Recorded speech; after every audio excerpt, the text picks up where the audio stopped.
Welcome to Oops, All Apocalypses, a show where we explore the collapse of society by playing fun tabletop role-playing games. I'm here with two of the homies. Hey everyone, I'm Brady, and I play Book McReady, a super smart sleuth who is also now an adventurer. And I'm Jacob, and I'm playing Ocean, a gentle giant who is now questioning the gentle part of his introduction. Nice. I dig that. That was good. A jolly, mean giant. Jolly mean. Based on that description, you are just Shrek. This whole plot is just Ocean slowly transforming into Shrek. And I'm Donkey. This book is Donkey. Oh my god. Where are the waffles? I fuck a dragon. Fucking yes. Maybe Spade's the dragon. I can't wait. No, I think we should have real dragons. Who knows? Maybe we could. Yeah, there could absolutely be dragons. Yeah, You gotta search for them. I sent Stu some concept art for some monsters we can encounter. Oh, I didn't see any of this concept art. That's because it's supposed to be a surprise for you. We're doing this for you. Oh, I see. This is our gift. This story, this time that we're spending. That's not true. He shared it with both of us, but it was just 8 months ago. Okay, so we've already started off on a bad foot because I was going to say immediately, I want to get through this intro very quickly. I know I say that every single time, but we're actually going to do it this time because we start this episode with both our end of session moves and beginning of session moves. So that's basically our intro. So I want to knock out our questions to fall in love. This week, our question is, do you have a secret hunch about how you will die? Oh. It's ramping up. This is still part of set 1. It goes into set 2 and set 3 eventually. I can't wait to hear what the guy who doesn't know anything about himself thinks about this. Huh. That's an interesting question. Remember, this is like a hunch. This shouldn't be like background evidence like, well, my parents have bad potassium levels, so probably a wound. We have a genetic disposition, you know? I think Ocean does have a hunch. I think Ocean has kind of feels that pull of the void about going deeper underground. And I think part of his hunch is that there's something down there that he is supposed to get to and not return from. So I think he's got a little bit of a call of the void going on here regarding the deep. Ooh. Why is that the case? I don't know. It's just something that maybe he feels in the recesses of his mind that he kind of pushes aside. Yeah, that's Ocean's answer. That's pretty spooky. I think Book is pretty certain that his death will be mundane at best. Like something minor will happen, probably an injury. He might roll an ankle, fall down a hill, and he'll get like sepsis and just burn out real slow. Yeah, I mean, this is a pretty brutal world. I mean, we keep forgetting I keep forgetting that this is the apocalypse. I mean, medical care is not that great. You could die from any number of small injuries. That's inspired by the actor for Book, Brady McDonough, because I'm pretty sure that's how I will die. I'm going to die by just breaking something related to a broken ankle. And Jacob's going to die by crawling in a deep, dark hole where he finds some Lovecraftian beast. Yep. You guys are just playing yourselves mostly. Jacob, you. Like. Oh, I understand. You're making fun of me. That's fine. Carry on, Stu. Oh, my answer is very quick. I always kind of feel like I'm going to get hit by a car in a parking lot. Every time I'm walking in one, I'm like, oh, that's it. That's the one. That's because you don't look both ways, Stu. It's coming for me. I don't slow down. You just gotta look, Stu. I see it. It's like speeding up, and I'm like, well, I'm still crossing. Wait, I'm saying this is the one. I'm saying that after I openly acknowledge that my ankle is my Achilles heel. Your Achilles heel is your Achilles heel. Hey, it's been really nice being on this podcast, but I think it's time for me to step away. Okay, that was a very brief and useful background information. Learned so a lot about each other here. Let's jump right into the end of session moves.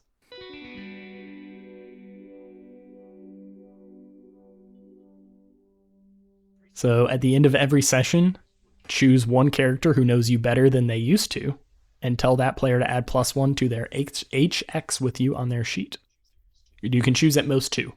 Well, I'm going to pick Book.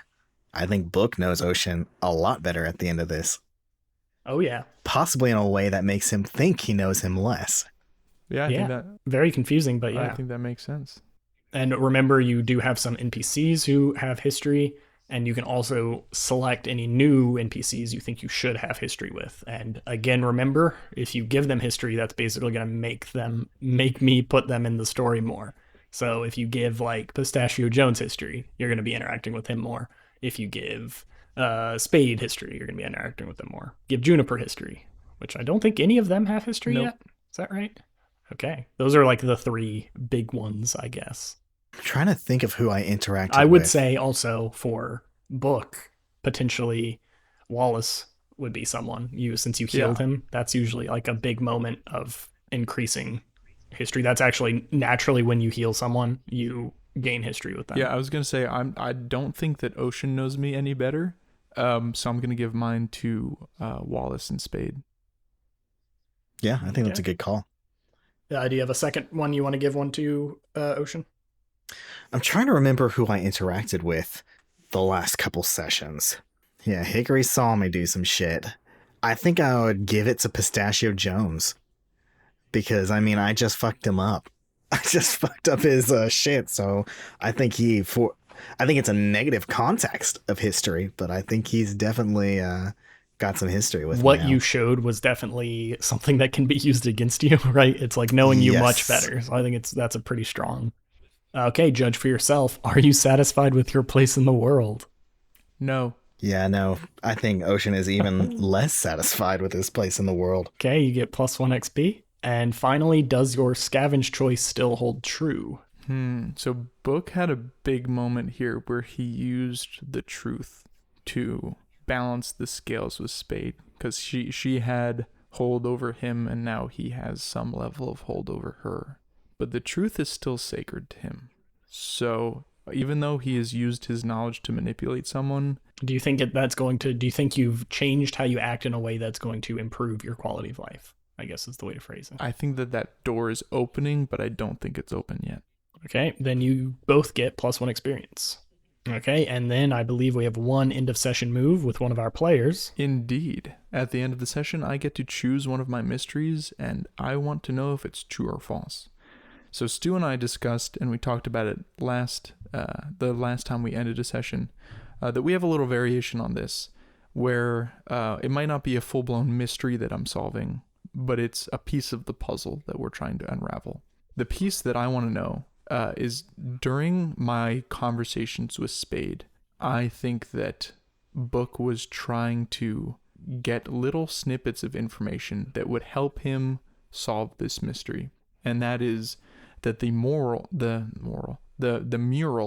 that Ocean and Book saw on their way back from Subtropolis was a gift from Frida to Spade.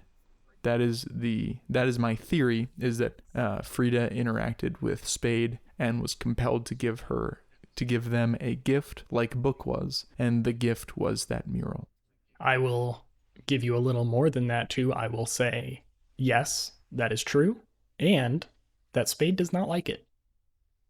Nice, I like that a lot. Thank you. Ooh, that says a lot.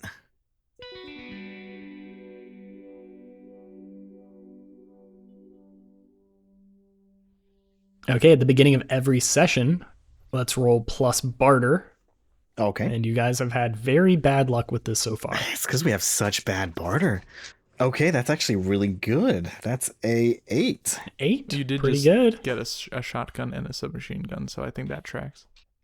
Okay, and Book, you have yet to pass one of these yet. That is true. That is a 9. So both of you rolled a mixed success on the barter, so there is going to be stuff that's easy and stuff that's hard. What is actually coming through very positively right now, and something that unfortunately Book can't check, the power in the town has been cranked up to 90%. Everyone has lights on right now.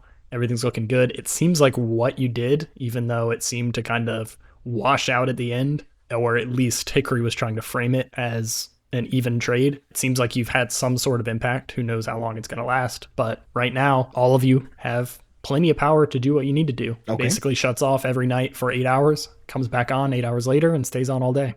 Oh, What nice. is lacking right now, though, are it has been quite a while since any major trade caravans have come through. You don't know if that is there's a particular reason for that. It definitely just seems like it's been a longer time. You guys have basically been just surviving off of what locals have been able to scavenge, and no one has made any of those runs to kind of the any of the larger cities or any of the trade posts. So right now you guys are lacking both like any kind of skilled labor or any specialized goods that you would normally find in those places. So right now it's very hard to come by those things. Our last beginning of session move is something that Ocean has.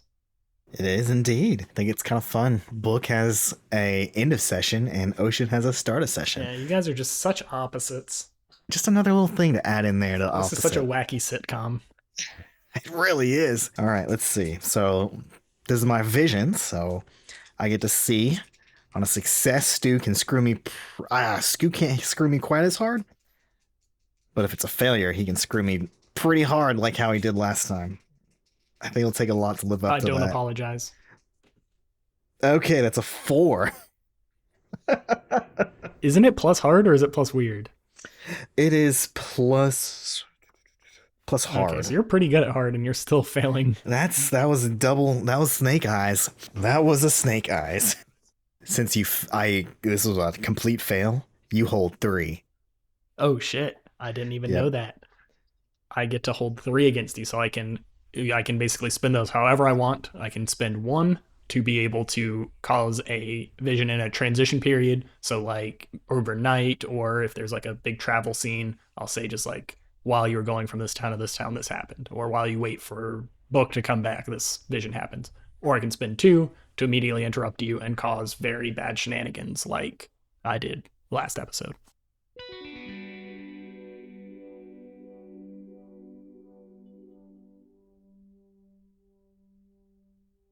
Ocean. You have this. We ended last session with you having a little rejection of reality, or maybe not. We actually don't know what the truth is. Maybe someone is putting all of these feelings into your brain. That could be possible. But we ended with you sitting in your car, smoking a cigarette, and punching a mirror. I think is the sequence of events that happened. You don't know where Book is. At the end of last session, Book started walking into Subtropolis to look for you. What do you think you would be doing in the short term as you're wallowing in your So misery? how many days do we think have passed since the end of last session and now? Or has it even been days? Yeah, that's a little up to you. It depends on how fast you think you would react. Would you like wait around for Book to come find you? Would you go looking for him right away? Would you try to keep on the down low because you think you may still be in trouble with the fuzz? Yeah, I think at first, Ocean is going to kind of stay on the down low for a couple of reasons. I think the first is that obviously he just killed a man and he is a little bit like, oh God, what kind of consequences am I going to have for this? Considering he wasn't there to see the fallout of the event. He wasn't there to see Hickory do some street justice. So he's a little nervous about that. But I think he's also kind of keeping on the down low a little bit because still a little nervous that he might act out again. Because he doesn't really know why he suddenly got so violent. And especially considering it was a pretty reasonably peaceful outcome that they're building towards before he, threw a shovel and decapitated a man. So that guy ended up fine. That guy ended up fine? Not fine. He had a broken clavicle. He's still recovering. Oh shit. I thought that guy was dead. No, the one person who died actually got nicked in the neck by one of the submachine gun bullets. Gotcha. Can we establish that as you're running away, you just walked up to that man and pulled your shovel out of his chest so that you still have your shovel on you? Nope. Of course. Shovel's on the ground. Oh shit. I'll get it back to you. I'll get it back to you. Okay, so at the time I was just in such a haze, I left without my shovel. Yeah, you ran immediately. I did. I told you I Airbud. ran immediately too. Yeah. I didn't even think about it.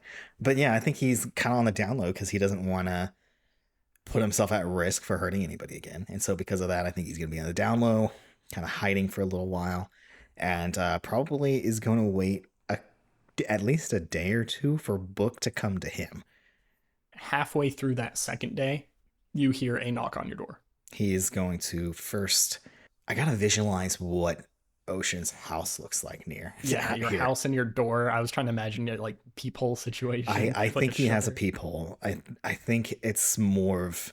I kind of picture his house like he's like it's a junkyard.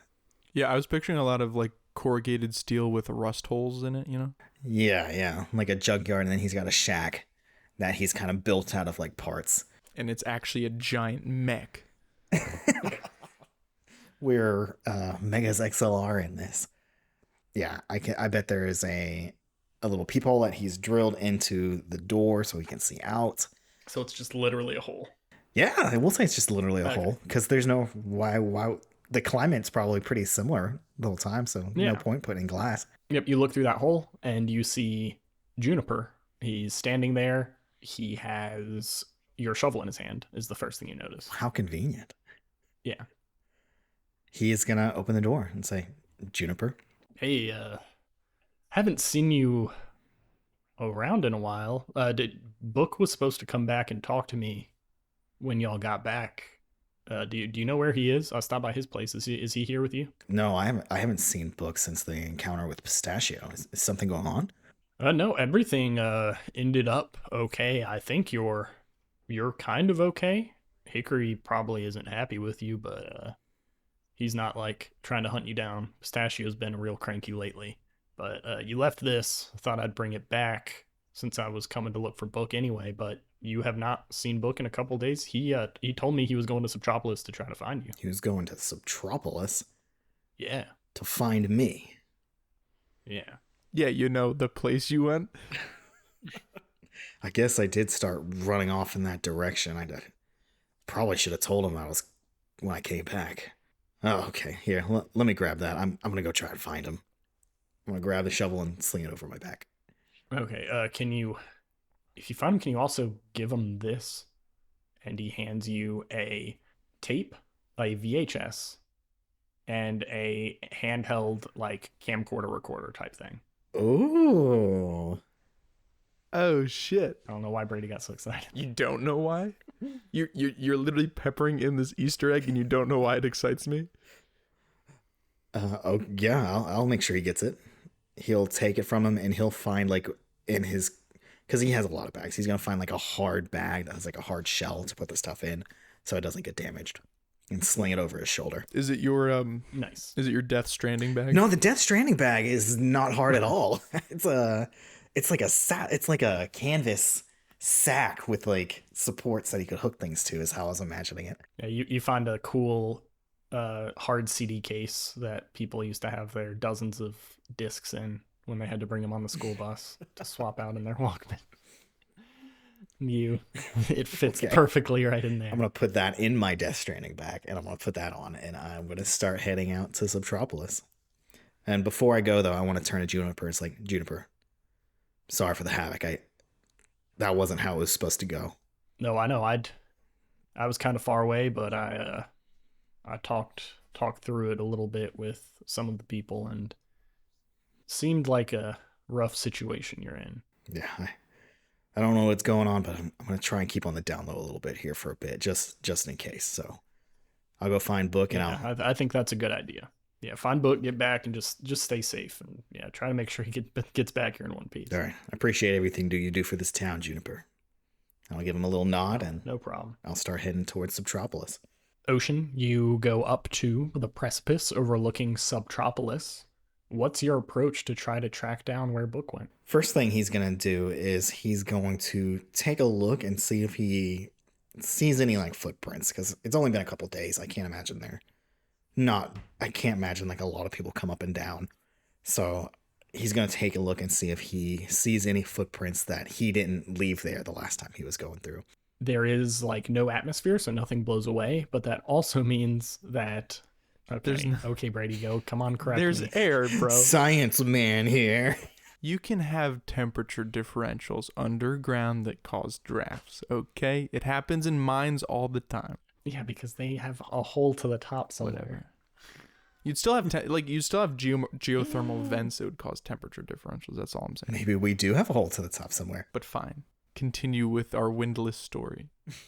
You go and look around on the ground here. You see tons of footprints, actually. There are many Oh, footprints. shit. You think some are potentially very old. It's hard to tell. It seems like it doesn't get cleaned up very often. And right near the edge of the switchbacks here, it's where it kind of goes from a very dusty, dirty ground into the more like paved streets and stoned foundation of Subtropolis. Okay.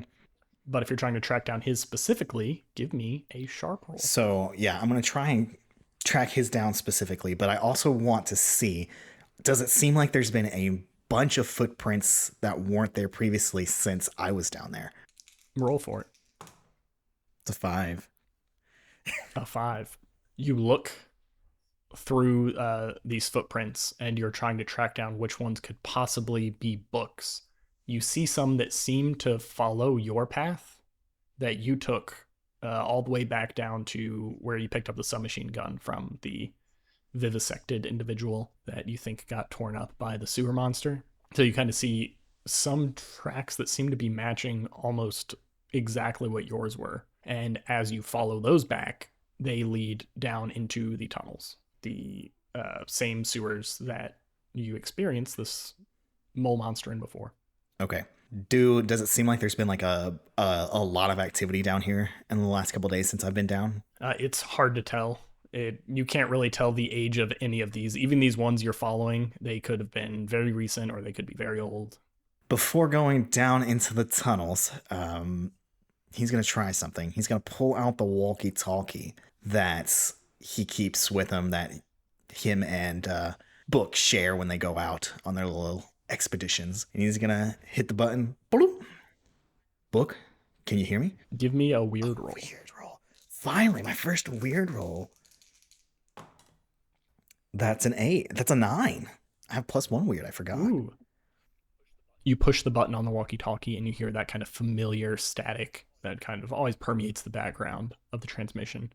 Book does not respond, but as you listen closely to it, you start hearing something like kind of garbled, like someone may be trying to make a response for a little bit, and then there's just silence, and then you hear what kind of sounds like panting. Oh, shit. Okay, so this is a move that I've had for a while, but I keep forgetting that I have it because it's not something that's directly related to my thing. It is, I get to add my my psi, the psi symbol. Yep. I get to add that to read a situation rolls. So I'd like to read a situation here, but I'm going to do it thematically, like as if I am kind of tuning into kind of like the psychic maelstrom. Yeah, I like it here. Give me that. So he's going to kind of focus, kind of clear his mind, and just kind of like close his eyes and just listen. That's a 7. Okay, when you read a situation, you can ask who's in control here, what's my best way in, out, around, or through, who or what poses the biggest threat to me, who or what represents the best opportunity for me to do something, what should I be on the lookout for. I'm going to go with who or what gives me the best opportunity for finding Book. Oh, nice. Okay, you listen very carefully and you kind of tune in and you hear this panting kind of starts melding in with that background static, like it's almost pulsing together in like one coherent sound. And then you hear this sharp howl for just like half a second before it hits the compressor and cuts out, and your walkie-talkie actually stops working. The damn fool's gone to the damn wolf tower. He's going to instantly kind of guess that he meant the well, oh God, actually, let's think about this for a second. Did you tell Ocean about the wolf tower? I think we both were you awake at that point? Yes. He did not see it happen, but you could have certainly. No, I actually think I mentioned it in the episode. I think I said that I saw them run towards that big building or something. Okay. I'm going to assume that's canon, and I'm going to... how close am I to that building? You look, you can see it, but that's just because it is massive. It's one of the tallest buildings in here. The top of it is actually... the bottom parts have some lights that still work on it, but fewer and fewer lights remain lit up as it goes taller and taller, and the very top of it is completely receded into the darkness of the top of this cavern. Which, you know, this cavern, like, no one knows how high it goes up. Like, people have tried to, like, shoot lasers at it and things like that, and they can never see the ceiling. It's a very tall cavern. You see that reaching into that darkness, and you think it's about probably a mile and a half away. Okay. Uh, can I slightly retcon here? I didn't explicitly mention it, but I would like to say that that Ocean brought both the submachine gun and the shotgun that he got Yeah. from the escapades yesterday. Yes, I think that makes sense. So he's gonna pull the shotgun out and he's gonna kind of like sling it over his shoulders, and he's going to start walking towards that tower. Excellent. Book. 2 days ago, Ooh, you were walking into Subtropolis. that's right. You're trying to track down Ocean. You don't know where he went. You just knew he ran here full speed in a strange fervor. Mm-hmm. How would you try to track him down? I think similar to Ocean, I'm looking for heavy footprints. Okay, give me a sharp roll as you make it down to the bottom of the switchbacks. Sorry, I don't have my dice out. Give me 1 second. Oh my god. My unprepared players. Yeah. One That's of us fair. lost his character No, sheet, that's- the other one lost the dice. Together you have nearly one person. It's like 0.9 of a people. I have them now. Hey, Stu. You can hear them. Hey, Stu. Yeah? That was that was sharp. Yes. That was a 10, baby. A 10. Okay. Already off to a good start. Yeah, man. Okay, you make it to the bottom and you immediately see Ocean's very heavy, unique footprints that are down there. Do you wear some big boots, right? Yes, he's got some chunky biking boots almost. Okay, yeah, you see these very distinct footprint. You're more of the type of person to be aware of those different things than Yeah. Ocean was. He probably had Ocean- no idea what type of shoes you wore. He was just trying. You see his footprints and they lead directly to this vivisected individual that you recognize as one of Crandall's men. 1 second. I'm picturing Ocean was looking at a pair of footprints and they're like clearly a child's footprints. And he's like, that's about book size. I was gonna say, Book's a little shorter than me, right? That footprint's smaller than my foot. Sorry. I bet that's him. Sorry for the interruption. Carry on. I find the vivisected individual. Yes. Okay. I am going to let me see. Can I use compassionate presence on someone who's dead? No, and that's creepy. That's fine. I don't disagree. That is a little unsettling. I do not disagree. Okay. Do I see? Are there any like fired? Like did they do any shooting? Like I see them that they were clearly in a violent engagement. I'm gonna look for shell casings. You do find some. You find some for a submachine gun, which you do recognize, or the same type of caliber bullet you would expect to see in a submachine gun. I'm sure they can be used in a couple other things, Okay. but you do recognize that. But you do not find that submachine gun anywhere. So you assume that someone has taken it. Okay. And then you said last episode, I think you said that this individual was right by the open manhole cover, right? They made it a distance away, but there is a smearing of blood all the way from the open manhole cover to where they're at. I would like to try to identify which direction the blood, if the body was dragged or if the blood is trailing away from the dead body. With your 10, I'm going to say that it looks like a little bit of both, but it is predominantly being dragged away from the Interesting. sewer grate. Okay, so book. But there is definitely some smearing going back in that direction. Right. And you find some footprints that are almost certainly the giant mole monster that you guys. That is not at all a mole. Yes. Very anthropomorphic mole monster boy, melty boy. I find that so. Book is thinking out loud, and he's like, "That's weird." Well, okay. So before, okay, I was gonna say, before Book identifies the footprints of the mole monster, he's thinking out loud to himself, and he says, "There's no way Ocean did this too, is there?" Oh. And then I see like I look at the wound and I see the claw marks and I look at the footprints and like just a wave of relief washes over me. And I'm like, okay, this is an older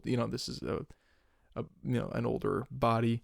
And I see the direction towards the manhole cover. I see the footprints. I was like, oh shit, it looks like that thing does not like jerky. It likes fresh meat. But was there like bite marks? Did it consume the body at all, or did it just kill it? Looking at the body, there are both claw marks and some other ones that look different. Not exactly like claws, not exactly like teeth. definitely looked different, Mm-hmm. but it does not look like it had really the major goal of consuming this thing. Interesting. Okay. Because I'm surprised that the mole boy, I would have expected it to like pull the body back down into the sewers and eat it, but I guess it was not a fan of that.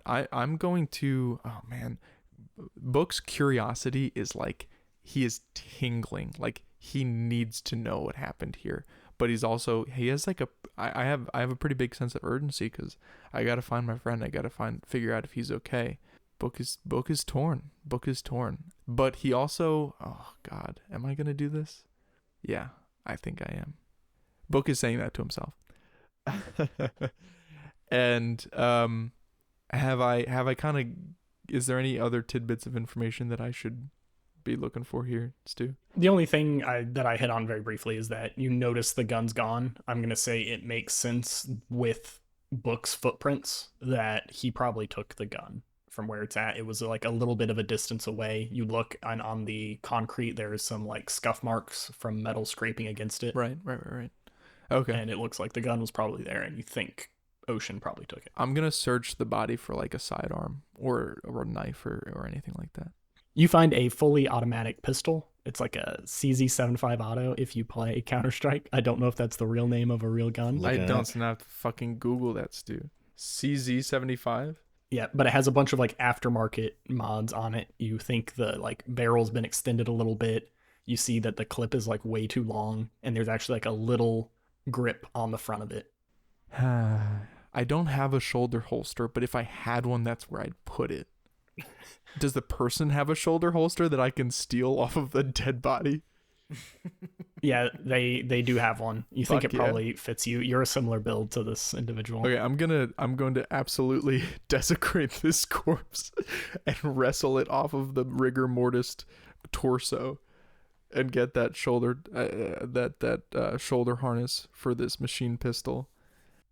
And Book has now completely forgotten about Ocean. Is like, ooh, a new gun, God. cool gun. I'm so excited. He's so excited. So I'm gonna put that underneath my long jacket and conceal it. And they also have a spring-loaded switchblade. Oh, fuck yes, that's going in the pocket for sure. So Book's priority is still Ocean. So I look down the long. I'm assuming it's like a long street that I can see down. And do I see any signs of Ocean? You see some footprints that do match Ocean's in that direction. Okay. And do they go towards the sewer cover? Do they go in a different direction? Book is looking for an excuse to go into the sewer. There are actually two sets of his footprints. Like he may have came through here and maybe gone back. One of them you see some of his footprints around the sewer. There's one that's right near the grate that actually looks like it kind of slid to the side, like he was lifting something heavy in that spot and moved. Ooh, interesting. Something funky's going on. Something very funky's going on. Knowing what I know, out of character. I'm going to say knowing out of character. So you said by the sewer cover there. That is now removed. Right. It's right now like yeeted like 14 feet away. Oh, but right by where it should be, you see one of his footprints very prominent, but that's really the only one you see around it because it is most of the area here is just concrete. Book says to himself, I don't know why he's thinking. He's not saying this out loud, unlike the other shit. I don't know why Ocean would go down there, but it seems like he did. And I peer down. I have our light. Ooh. What was that? I was just saying ooh because I didn't realize you had the light. Yeah, I think that's kind of a permanent part of Book's ensemble now. Is just strapped to his shoulder. He has a spotlight, fully charged, obviously, because anytime Book did have that means power, Ocean does not have the light. Sorry, Ocean.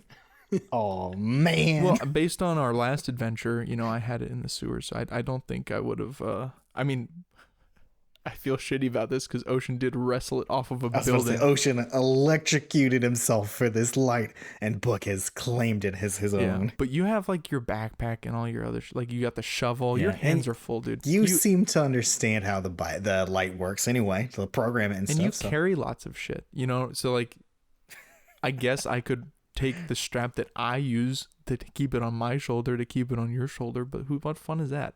I mean, I could also just say that I have like a pen light or something, because I would also have I think after Book having programmed and done all these crazy things with the light, Ocean's like, you seem like you know how to use this thing better than I could.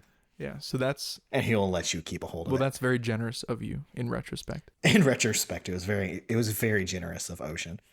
I shine my light down the sewer and I climb down. So one thing that Book is in the front of Book's mind is the last time the Salad Fingers monster was afraid of light. He knows he has decided he doesn't know if it's 100% true, but all he knows is that when the light was on the monster didn't come. As soon as the light moved, the monster chased after him. So he is constantly sweeping with the light as he's climbing down in both directions. Then he hops into the mucky water. There's a splash, and you shine the light around and you do not see anything. There's this very deep silence that is even more noticeable than the silence of Subtropolis. Very nice. I think this is the first time that Book has known that kind of peace. I'm just kidding. He's not that angsty.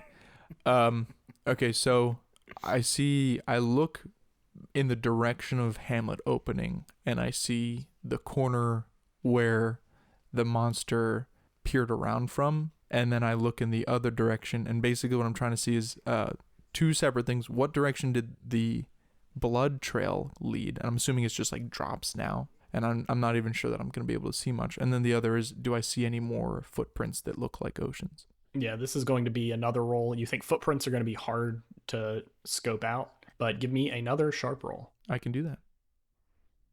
That's my basic moves, not my character sheet. I would love if this episode is just a series of sharp rolls between both of us. Trying to track the other one down and heading the complete opposite directions as each other.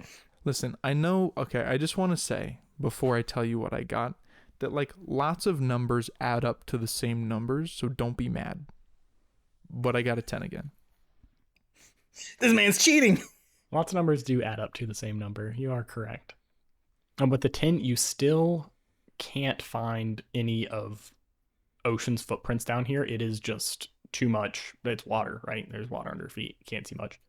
You do see there is, on the walls, there are these bloody scrape fingernail prints going in the direction, I guess the way you laid it out, towards Hamlet opening. You see these scratches, and some of them have little flecks of blood in them. Logically speaking, the only reason I can think of that Ocean would be down there right now is because he saw what happened, and like in his emotionally heightened state, he wanted to get justice for that victim who I just desecrated their corpse, unfortunately.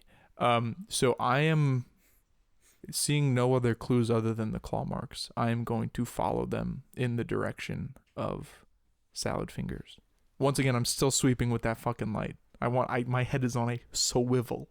I cannot stress enough. And you're moving just like, what's your goal here? To just follow it and find where? I'm looking for Ocean. I'm thinking that Ocean went to go like hunt this thing down and like pay back for the violence it did against us and that person.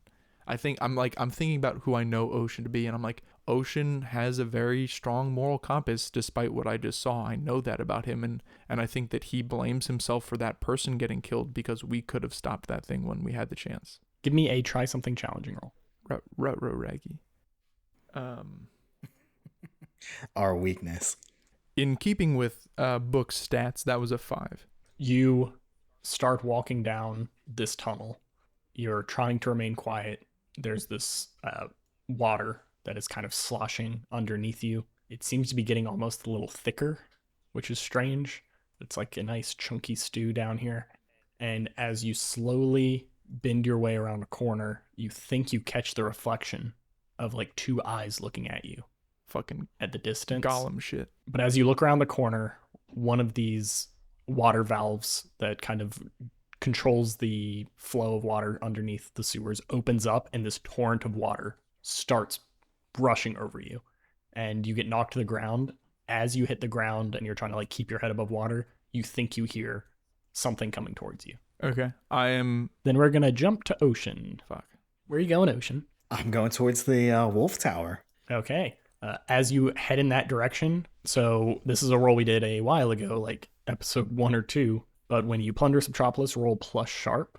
On a 10 plus, choose 2. On a 7 to 9, choose 1. Either you aren't lost, you aren't followed, or you don't lose anything. Oh, godness. Oh, that's a 7. That means I only pick 1, right? Could be worse. Yeah. I have some pretty important things with me. I have the stuff I was supposed to give Book with me that Juniper told me to get to him. So I'm gonna say I don't lose anything. It's the one that I'm gonna pick. Cool. That is so, So that way I kind of don't lose that for Book. I backed that up. Because he looked so excited. I'm so happy that you picked that. I also think that's just it's a cool thing to do. That is so kind of you. So that means you end up both lost and followed. So let's get to that. So you see this Excited. skyscraper in the distance towering into the sky. As you start going towards it, though, the view of it gets more and more obscured by other large buildings as you're closer and closer. It was kind of easier to see from far away as you had kind of this long distance. You could see it on the skyline. But as you're getting closer, it's harder to track, but that should still be very easily. You know right where it is. You're good at keeping direction. You navigate down here. But you find that as you go around a corner where you expect to see it on the skyline again, it seems like the whole building is gone. It's just not there. So you try to, or would you try to like circle back, or what would you do? Yeah, he's going to see that when he round in that corner that the building is gone. He's going to be like, okay, maybe I took a wrong turn. He's going to circle back, making sure to trace back his steps exactly how he went to make sure he's going the same route that he came in, to try and circle back around to the last spot he saw the tower. Can we call this tower the Subpire State-agmite? Nope, already no. Let me do it. No. The Subpire State-agmite building? No. That's as you trace your steps backwards, you go around a corner where there's a very obvious landmark for this sandwich shop billboard that still stood up. Somehow hasn't been spray painted over in all this time. But as you get back there, you remember being able to see the tower extending above the top of it. And you look, and it's just straight up not there. You're positive you saw it from this location. And you cannot find this tower. This massive, dozens of story tall tower. Ocean's going to look around a little bit more and see if anything else looks different than when he passed through here last. As you go from spot to spot, looking around, it seems like everything is still in exactly the same place. You're actually able to pick up some of your previous footprints. They go backwards in the direction that it came from, exactly where you would expect to see it. But after spending some time here, eventually you hear tires. You hear a vehicle coming, maybe not towards you, but nearby. I'm going to duck inside a building. Okay. And kind of hunker down. Okay. Give me try something challenging. Okay. I no longer have -1 to that. Yeah, it's an even now roll. that I became slightly more aggressive. So now most of the time you'll pass it. That's a 3. Not this time, though. Not this time. Not this time. She rolled 2. Wait, what were you rolling for? I rolled a 2 and a 1. Oh, okay. I didn't know what your modifier was. 0. It was -1. So now it's a 3 instead of a 2. It's not Snake Eyes. Behind that same sandwich billboard, there is a shop that is just completely broken down. The doors are ripped off. But you go hide in there. There's no lights on. It's fully dark. And you hunker behind a portion of the glass that is still intact in the storefront. So you can kind of look out from the shadows and be unseen. As this vehicle does drive by, you hear it getting louder and louder as you're hunkered down hiding. It comes by and you see an H2 Hummer from 2007. Okay. That's a really specific. A classic vehicle. Classic vehicle. Come rolling around the corner. It doesn't seem to be trying to go anywhere fast. It has incredibly tinted windows. It has this complicated spotlight mechanism on the top that looks like it's shining 3 separate lights out that are kind of searching around the area. It looks like it's like doing some search matrix trying to find things. And as it drives around, you see that light shine right through you, but you think it wouldn't be able to see you where you're at. You're in this complete darkness. You have this reflective glass in front of you, but the brakes skid to a halt. And then you see that same light starts emitting this red light, and it sweeps back over you one more time. and it reverses and angles itself right towards you. What would you do? Okay, so what the layout of this building, is there a back door that I can exit out of that'll lead me into like another alleyway that's kind of further away from this? You can try. You haven't scoped it out, but that would be somewhat likely to exist. Yeah, I'm gonna go. It's a sandwich shop, so I'm gonna go kind of duck into the kitchen and see if they have an exit out the back that I can duck through to get back to the alley. Okay, you run back to the kitchen as it seems like they start to get focus on you. All three of those lights now switch to this red color and start sweeping through the building, and you see this red light shooting behind you. You see your shadow in front of you as one clearly sweeps right on your back, and you push through these saloon-style doors to get into the kitchen. And you see there is a back exit here, but there's like a kitchen shelf completely knocked over on the side in front of it with like pots and pans scattered all. So you'd have to get this out of the way quickly. And you think no matter what, it's going to be noisy and it will also be pretty difficult. I am going to try and pull the shelf off the wall so that way I can get to the door. And as I pull the shelf down, I want to grab a large kitchen appliance and throw it back through the salon doors out to the main lobby area. As like a distracting sound. Yeah, to see if I can like distract them and think that I'm like over there. Okay, give me a try something challenging roll. I can. Okay, that's an 8. Nice. You're able to wrench this shelf out from in front of the door. You don't get it all the way out of the way, but you get enough where you can like squeeze through. And while you're doing that, you find there's a KitchenAid mixer that you're able to grab with just one expensive. hand, and you hurl it candy red, and you hurl it through the open door, and you hear it go clattering and shattering around the corner. As you make it out the back door, you run your way around the alley. Are you just trying to get away from them? Is that your... Yes, I want to try and put as much distance between them as possible. And I also kind of want to make the route that I'm diving through from the buildings to be not just like a straight shot. So like if they just follow me straight back, if they go through the alley, then they won't quite know which buildings I'm jumping into. Okay, so as you get around to the back alley, you go look. I'll also add that as I'm passing by doors, I want to kick open the doors. Okay, not necessarily that I'm going into went. them. Yeah, so it just looks like that I've been going through potentially a bunch of different doors. Ocean, you plow your way out of the back door. You see 2 more doors to the side of you that you quickly kick open to kind of obscure your trail for the people chasing behind you. But as you start running down this alleyway, you see an identical looking Hummer slam on its brakes at the end of this alley, and the doors immediately fly open. The person who's in the driver's seat jumps out, and you see they're wearing this very high-tech looking helmet with these 2 perfectly circular red eyes on it. You see them lock directly into you, and he points his finger straight at you.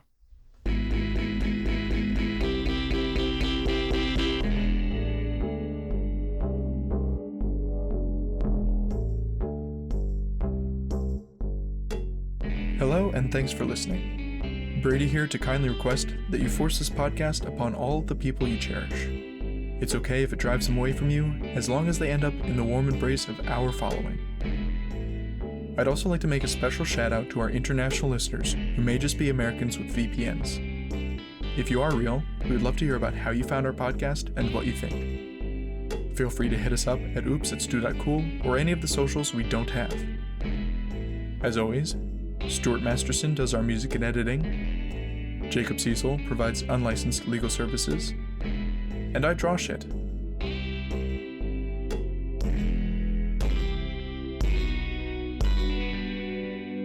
Love you, bye.